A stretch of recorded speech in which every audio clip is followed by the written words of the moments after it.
Ça s'emballe autour de l'avenir de Cristiano Ronaldo. Le PSG n'a pas dit son dernier mot pour Pogba et Camavinga. Ça se complique pour Layvin Kurzawa à l'OL.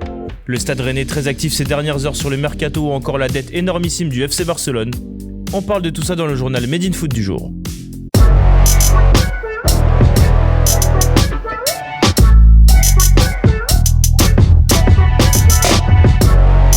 Comme son meilleur rival Lionel Messi, Cristiano Ronaldo va-t-il quitter son club cet été ? Alors que la Juve souhaite le conserver, l'attaquant de 36 ans envisagera un départ depuis quelques semaines. Si la piste Real Madrid semblait mal partie, l'émission El Chiringuito de Rigones affirme hier que le nouvel entraîneur des Merengues, Carlo Ancelotti, serait favorable à un retour de CR7 en Espagne. D'après l'émission, le technicien italien aurait même déjà appelé l'entourage du joueur pour prendre la température. Cette information peut paraître surprenante, d'autant plus que la Casablanca est actuellement sur la piste de Kylian Mbappé et prépare un gros chèque pour recruter le natif de Bondy. En plus du Real Madrid, le Corriere dello Sport titre en une, CR7 s'offre à Manchester City. Le quotidien Transalpin l'annonce, l'agent du portugais Jorge Mendes est actuellement en Angleterre et aurait suggéré son client au Manchester City de Pep Guardiola. Certains médias italiens, mais aussi Marca, évoquent également le PSG comme port de sortie, mais les médias français ont commencé à démentir cette information. A votre avis, où ira Cristiano Ronaldo cet été ? Un retour au Real Madrid, un nouveau départ à Manchester City ou au PSG, ou bien un statu quo avec une année supplémentaire à la Juve ? C'est à vous de nous le dire dans l'espace commentaire. Le Paris Saint-Germain n'en a peut-être pas encore fini avec son mercato estival 5 étoiles. À en croire le quotidien L'Équipe, la direction du club francilien suit toujours avec attention les dossiers Paul Pogba et Eduardo Camavinga. Pour le premier nommé, la cellule de recrutement n'a formulé aucune offre concrète, mais reste attentive au rapport entre le clan du milieu de terrain international français et la direction mancunienne. Cette dernière espère toujours lui faire signer une prolongation de bail aux abords d'Old Trafford. Toutefois, hier, selon The Independent, on a appris que Paul Pogba aurait accepté le fait de faire une dernière saison à United pour ne pas partir au clash avec ses dirigeants. Mais pas question pour lui de prolonger et il partira alors libre l'été prochain. Paris serait alors prêt à lui offrir un salaire de 600 000 € par semaine, mais il faudra aussi se méfier du Real et de la Juventus, les autres clubs intéressés. Concernant Camavinga, là aussi le PSG reste à l'affût.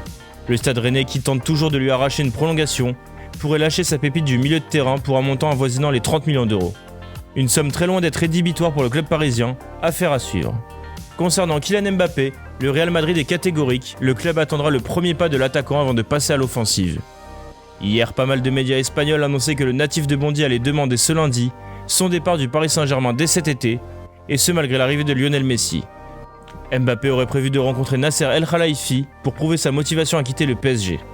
Le Real Madrid passera ensuite à l'offensive avec une offre de 120 millions d'euros. Alors qu'un accord entre Layvin Kurzawa et l'Olympique Lyonnais était évoqué hier matin, il n'en serait rien d'après L'Équipe.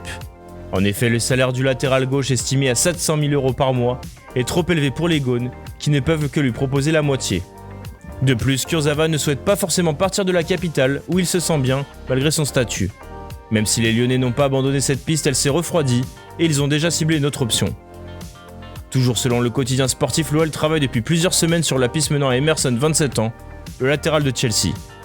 Barré par la concurrence de Chilwell et Alonso, le récent vainqueur de l'Euro avec l'Italie est en fin de contrat dans un an.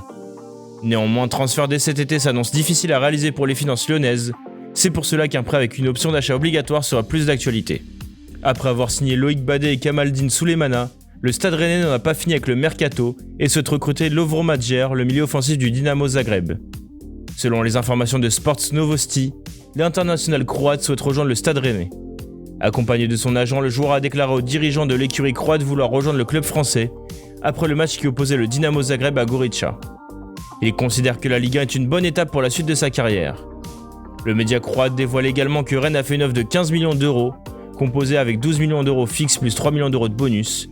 Une offre qui devrait être acceptée, mais les Bretons devront attendre.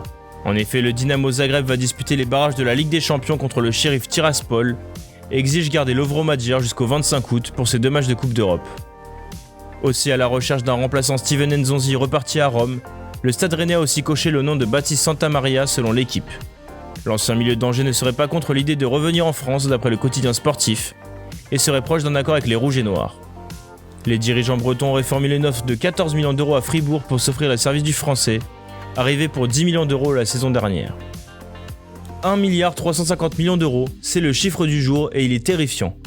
Hier à midi, le président du FC Barcelone, Joan Laporta, a tenu une conférence de presse pour clarifier la situation financière du club blaugrana. L'occasion pour lui de tacler son prédécesseur Josep Maria Bartomeu et d'expliquer les difficultés financières du club. Et visiblement, la dette du Barça était de 1,350 milliards d'euros le 21 mars dernier. La situation financière est dramatique. Au 21 mars, la dette était de 1350 millions d'euros. Depuis que Neymar a été vendu pour 222 millions d'euros, l'argent a été dépensé de façon disproportionnée et à une vitesse énorme. Les salaires ont explosé et maintenant nous en sommes là. La preuve, même sportivement, ça n'a pas fonctionné. Enfin, pour terminer, Marca a tenu à rendre hommage via sa une au peuple afghan en pleine souffrance. Que vont-elles devenir, s'interroge le journal madrilène, avec une photo d'une jeune fille en train de jouer au football. Forcément, avec l'arrivée des talibans au pouvoir, la condition féminine et les droits des femmes sont menacés, notamment celui de pratiquer une activité sportive. Merci de nous avoir écoutés, n'hésitez pas à partager et à vous abonner pour de nouveaux podcasts. À bientôt sur Made in Foot.